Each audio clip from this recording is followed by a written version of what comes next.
everyone, and a very warm welcome back to the Easy English channel. I'm Olivia, and I'm really excited about today's topic because it's something I know so many of our listeners are constantly striving for. Wouldn't you agree? Absolutely, Olivia. And I'm Steve. Thrilled to be here with you. Today, we're diving deep into the heart of what every single English learner dreams of. Not just speaking English, but speaking it fluently, and perhaps even more importantly, with genuine confidence. It's a journey, right? And we want to help make that journey smoother and more successful for everyone tuning in. It really is a journey, and I think it's crucial to start by addressing some common misconceptions right off the bat. Because, there's this huge myth out there that can really hold people back. What's the first thing we need to debunk, Steve, when it comes to achieving fluency? That's a brilliant point, Olivia. The very first myth we absolutely have to clear up is this idea that you need perfect grammar or even a native-like accent to speak English well or fluently. That is simply not true. Fluency at its core is about effective communication. It's about being able to express your thoughts, feelings, and ideas clearly and for others to understand you.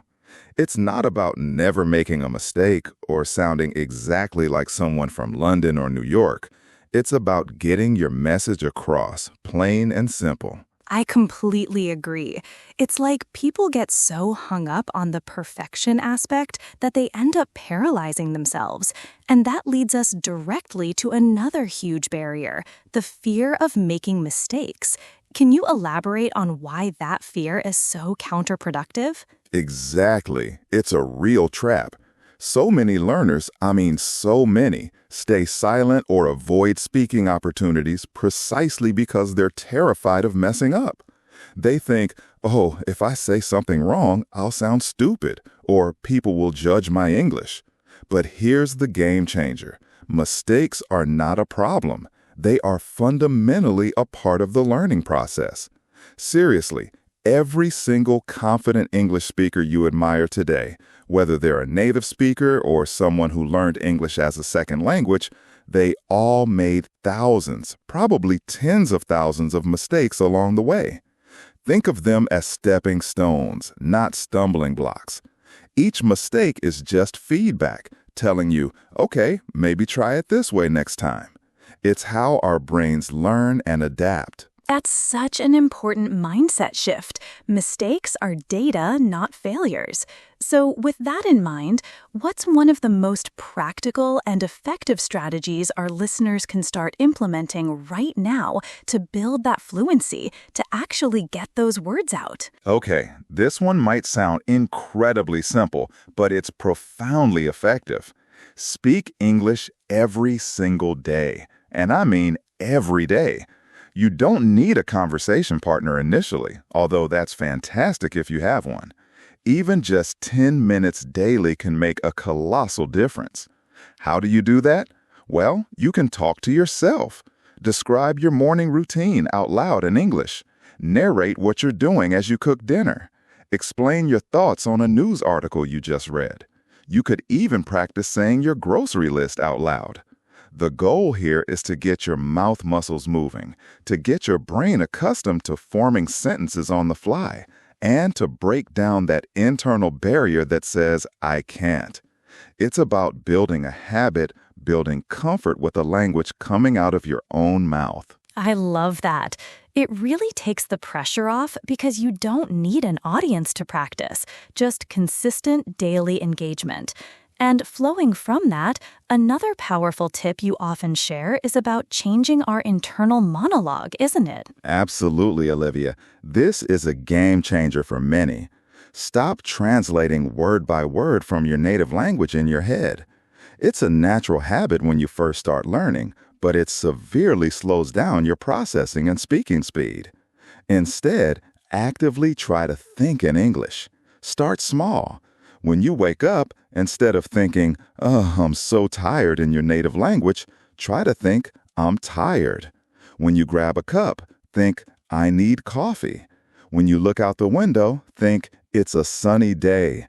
These small, simple thoughts build up. Over time, your brain will start to process directly in English, which dramatically increases your fluency and reduces hesitation. It bypasses that intermediate translation step, making everything much faster and more natural. That's a brilliant exercise. It's like retraining your brain. And of course, speaking doesn't happen in a vacuum, does it? The input we receive is just as crucial. So how does listening tie into building fluency and confidence? Oh, listening is absolutely fundamental, Olivia. It's not just hearing words, it's about absorbing the entire ecosystem of the language. When you actively listen, and I mean actively, you're picking up so much. Watch English videos, listen to podcasts like this one, try audiobooks. And here's a critical part.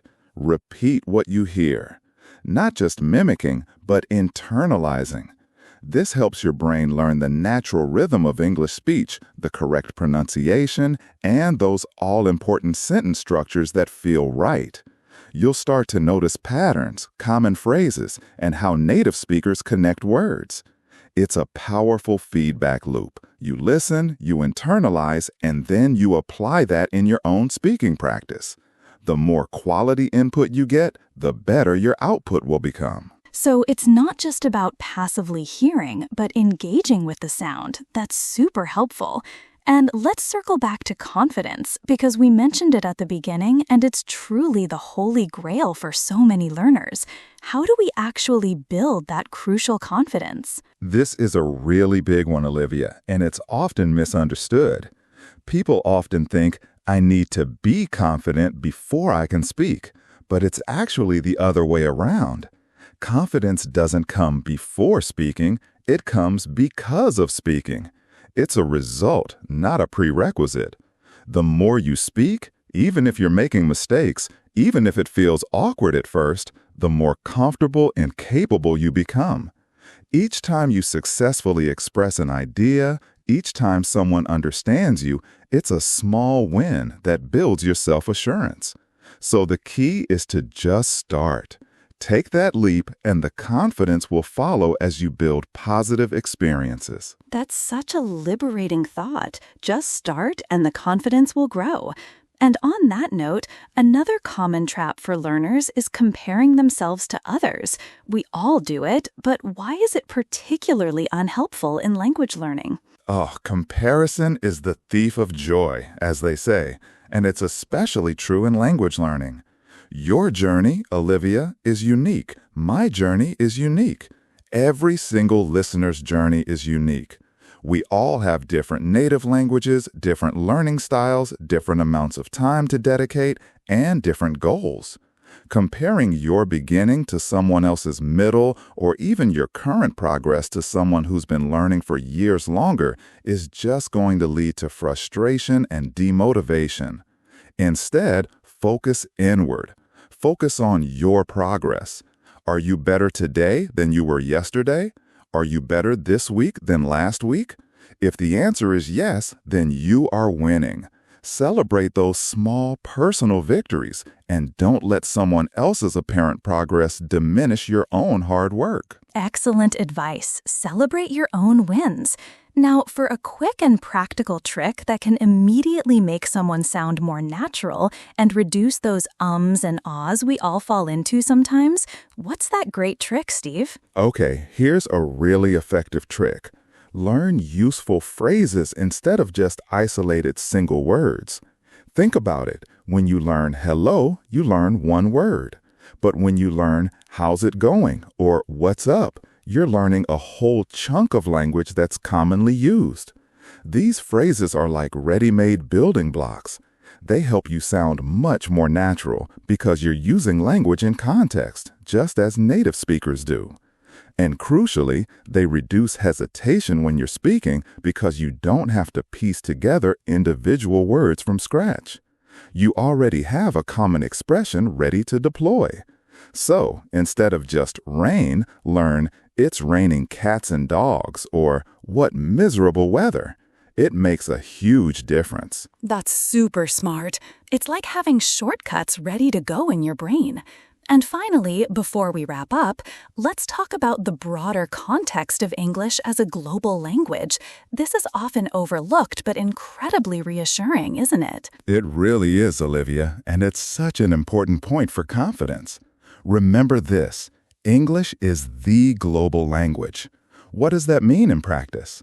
It means that the vast majority of people you will speak English with in the world are also non-native speakers. Think about that. You're not always trying to impress a native speaker.